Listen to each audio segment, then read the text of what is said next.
Hello, bastards! Simple, easy tandoori chicken recipe here for you. This one is so simple, you're going to laugh your chitter off. You're going to go, ha ha ha! I can make tandoori chicken too in the comfort of my own pocket home.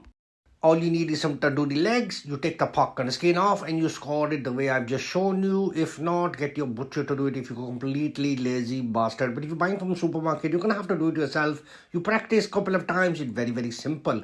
Full recipe in the pork and description of this video. I am using lime juice here, but you can also use lemon juice. Not a problem. Most restaurant takeaway use lemon juice, so you can use lemon juice. I'm just using lime because I wanted to pork and use it up.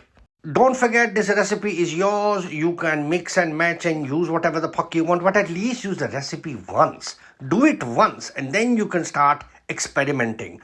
Anyway, a lot of people make lots of comments about, it's not red, why the chicken not red? It don't look like my local takeaway, it don't look like my restaurant. It's all red and yours is fucking red. I'm gonna complain, I'm gonna put a stupid comment on. Don't worry about the comment. Here, look, I'm making it fucking red. Just get some red colored powder, sprinkle a bit on, mix the mustard in with the yogurt and the spices, and then once you vigorously mix it, get inside all the crevices, all those score lines, rub it all in, and then add about a tablespoon of oil and then give it another rub again. Don't be lazy. You got to fuck and do this.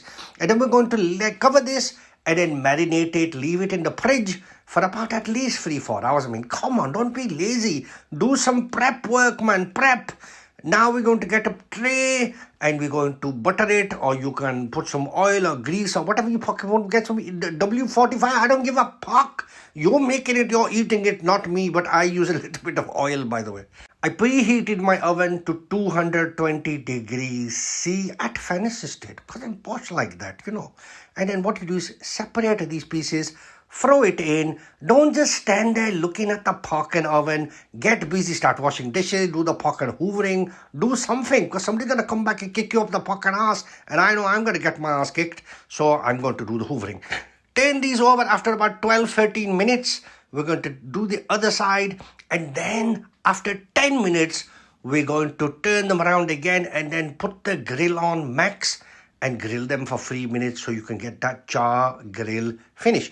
Now, if you want to do this part in the barbecue outside, use the barbecue, no problem. You'll get a nice finish, but you want it to be nice and moist inside and char grill finish, smoky outside. Here I've got a little sizzler, so I heated it up, add a little bit of oil, add some onions, a little bit of salt, and then what I'm going to do is present it like this, like a sizzler, like a mixed grill. Next time I'm going to show you a mixed grill with the paste, with the seek kebab, with the tandoori chicken and all the stuff that goes with it. And then here I've got some lemon juice. Put some lemon juice and some coriander on there, and this will give it nice smoky. Don't start putting fucking whiskey on top. You burn the pork in the kitchen down, silly bastard. And there you have it. But be very, very careful. Don't start poking about like I poke about. I mean, obviously, if I'm in a restaurant, I'd hold it fucking level. I'd hold it straight. I'd put it on the table. But look at me. I'm showing you the pork and chicken, and I burn my pork and palm. I told you, I do my own stunts. It's very, very dangerous. Do not try this at home. Anyway, this chicken was moist. It was tasty. It wasn't too spicy. If you want it spicy, you're a spicy bastard. Make it as spicy as you fucking want. Anyway, next recipe coming soon. Thank you for watching. Don't forget to follow bastard. Thank you.